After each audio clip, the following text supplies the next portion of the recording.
start. The Planning Commission has made various estimates about our resources and they are based on a great deal of thinking and calculation. Nevertheless, they depend on so many uncertain factors. A person who is more optimistically inclined may make a better estimate, better in the sense of more hopeful estimate, while a pessimistic may take a less hopeful estimate. Nobody can challenge it. For my part, I have an invincible feeling that in the final analysis, the resources of India are considerable in our people's capacity, ability, and energy, and the question arises how to reach them and how to tap them to the best advantage. I think this can be done by the realization by the people themselves that it is worth while doing so by their full cooperation and the like. It can never be done by government decree or by an order up from above.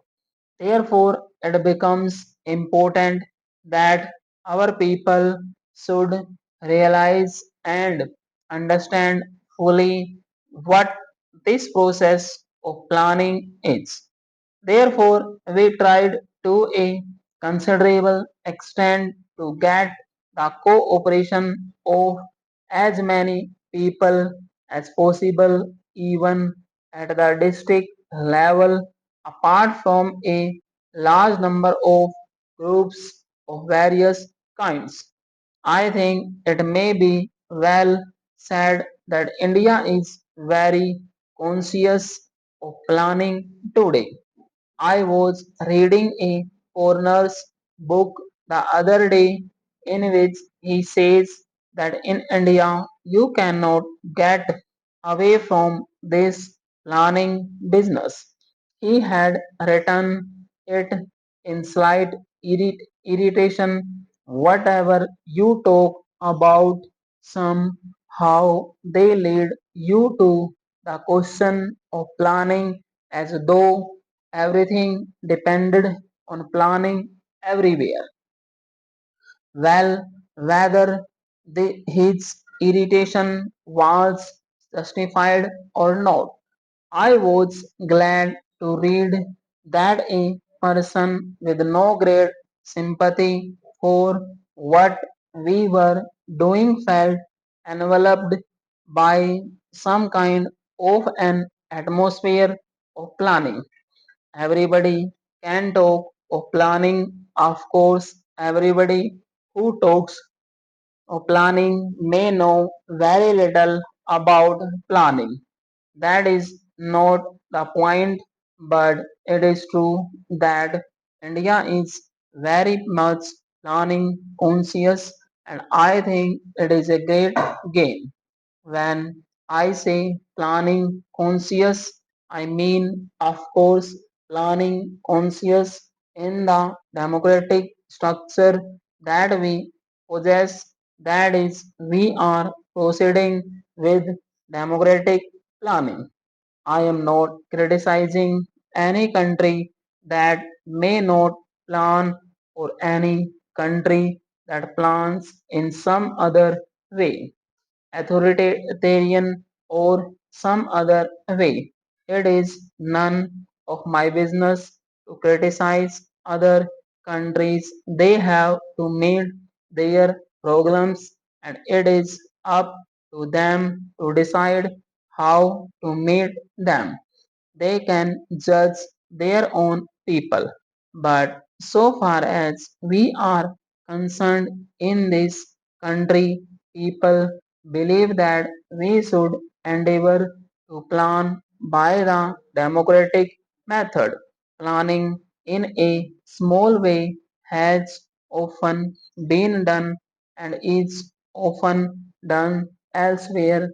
Planning in a really big way has thus far only been done more or less by the authoritarian approach, and the question arises how far a non authoritarian and democratic approach can succeed in this kind of planning.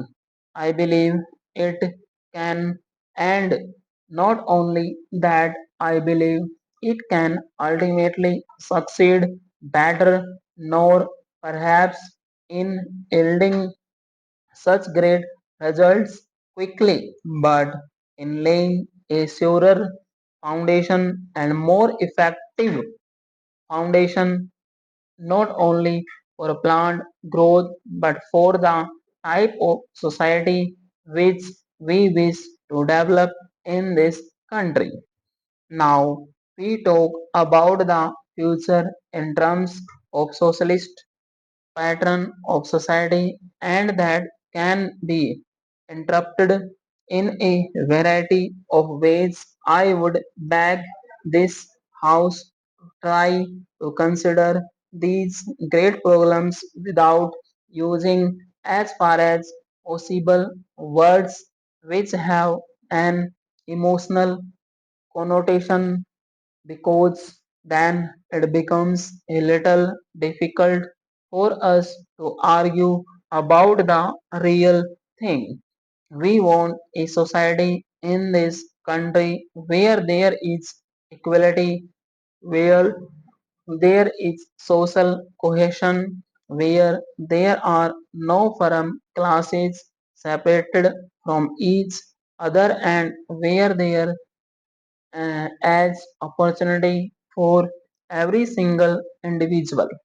Naturally, how far an individual takes advantage of that authority, opportunity depends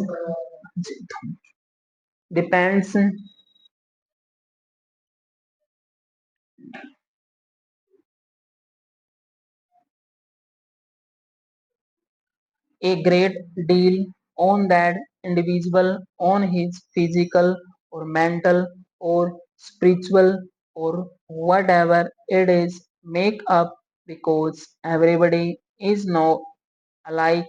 Stop. It is obvious that everybody is not either mentally or physically alike, but we should always ensure the same measure of opportunity to everyone.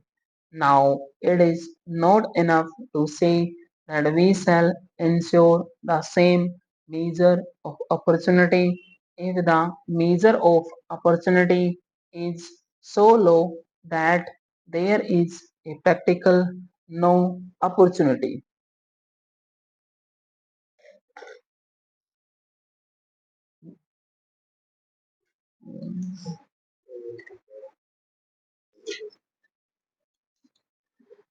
We have to produce wealth because only out of that can we produce the things that are necessary for people to have that opportunity we crave for. So it comes around to our producing the things that we require. When we use the word wealth, of course, there is no significance except in regard to the physical things that we require, whatever we may produce require, whether it is food or clothing or housing or hundreds and thousands of other things that are necessary.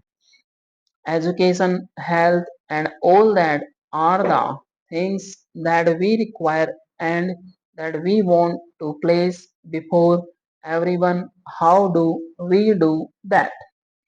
There was considerable argument about a year ago about what was called physical planning and financial planning as if there was an inherent contradiction between the two.